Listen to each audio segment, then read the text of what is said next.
নমস্কার, কেমন আছেন সবাই? আমি চলে এসেছি আজকে নতুন একটা ব্লগ নিয়ে। তো আজকে হচ্ছে শিবরাত্রি, আর এই দিনটা আমি প্রতি বছরই শিবরাত্রি ব্রত পালন করি। তো তার জন্য আমরা চলে এসেছি খগেশ্বর মন্দিরে। এখন আমরা রাস্তাতে যাচ্ছি। আর সাইডে যে মন্দিরটা দেখছো, এটা হচ্ছে ভৈরব মন্দির। আমরা শিব মন্দিরে পুজো দিয়ে আসার পর এখানে পুজো দেব। আর আমি পুজো দিতে এসেছি আমার পাশের বাড়ির একটা কাকিমা আর বৌদির সঙ্গে। আর সাইডে যে মন্দিরটা দেখছো, এটা হচ্ছে কালী মন্দির। আর আমরা এখন মন্দিরের কাছাকাছি চলে এসেছি। বাইরের দৃশ্য দেখেই মনে হচ্ছে যে মন্দিরের ভেতরে প্রচুর ভিড় আছে। তো আমরা এবার নেমে পড়ব। আর এই যে দেখুন মন্দিরের বাইরেটা কি সুন্দর লাগছে দেখতে।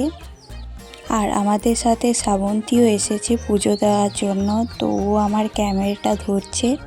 এখানে একটা শিব মন্দির নয়, অনেকগুলোই শিব মন্দির আছে। আর প্রতিটা মন্দিরেই পুজো করা হয়।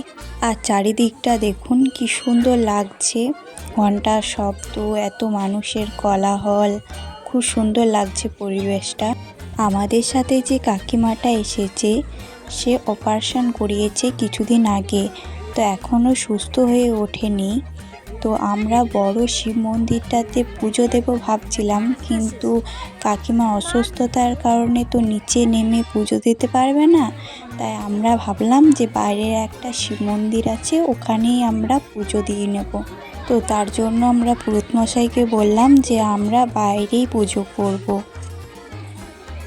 আর এই দিকে আমরা পুজোর জোগাড়যন্ত্রগুলো বার করে নিচ্ছিলাম। আর আমি বৌদি মিলে একটু পুকুর ঘাট যাব পা হাত ধুয়ে আসার জন্য, একটু জল নিয়ে আসার জন্য। তো তার জন্য আমরা এখন পুকুর পাড়ে যাচ্ছি। আর এই যে মন্দিরটার পেছন দিকটা, তো মন্দিরটা হচ্ছে একদমই পুকুর পাড়ের কাছেই। তো তার জন্য আমাদের জল নিতে অনেকটাই সুবিধা হয়। আর এইখানে পুকুর পাড়ের কাছে একটা মন্দির আছে। আগের বারে যখন এসেছিলাম তখন এই পুকুর পাড়টাতে প্রচুর পদ্ম ফুল ছিল, কিন্তু এখন এসে দেখছি একটাও পদ্ম ফুল নেই। তো আমরা চলে এলাম পুকুর পাড় থেকে জল নিয়ে। আর এই যে জল নিয়ে এসেছিলাম, সেই জলটাতে এখন ফলগুলো আমরা এক এক করে ধুয়ে নিচ্ছি পুজোর জন্য। আর ওইদিকে কাকিমা ফুলগুলোকে ধুয়ে নিচ্ছে। আসলে আমরা আসার সময় ফুলগুলো ধুইনি, তো তার জন্য কাকিমা ধুয়ে নিচ্ছে। এইবারে আমরা পুজো করব, তার জন্য ঠাকুরমশাইকে ডাকলাম। তো পুজোর সময় ক্যামেরাটা ধরতে পারবো না, তো তার জন্য আপনাদেরকে দেখাতেও পারবো না। আর এই দেখুন চোখে নিমেষে কত মানুষজন চলে এসেছে পুজো দেওয়ার জন্য। তো চলুন আমরাও লাইন দিয়ে দিই পুজোর জন্য। লম্বা একটা লাইন পেরিয়েই আমাদের পুজো দেওয়া হয়ে গেছে।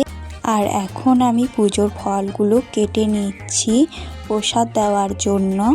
আর ওইদিকে কাকিমা আতো, বাতাসা আর কলা দিয়ে সিঙ্গি টাইপের, সিঙ্গি ঠিক না, ওই এক ধরনের প্রসাদের মতন মাখাচ্ছে।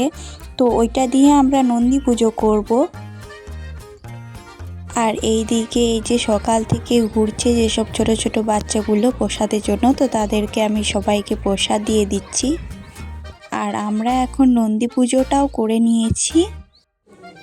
আর এই যে ভিডিওর প্রথমেই যে মন্দিরটা দেখিয়েছিলাম, ভৈরবের মন্দির, তো আমরা শিব মন্দির থেকে এখন চলে এসেছি ভৈরবের মন্দিরে। তো এখানেও আমরা একটু প্রণাম করে নেব। তো চলুন মন্দিরের ভেতরে যাওয়া যাক।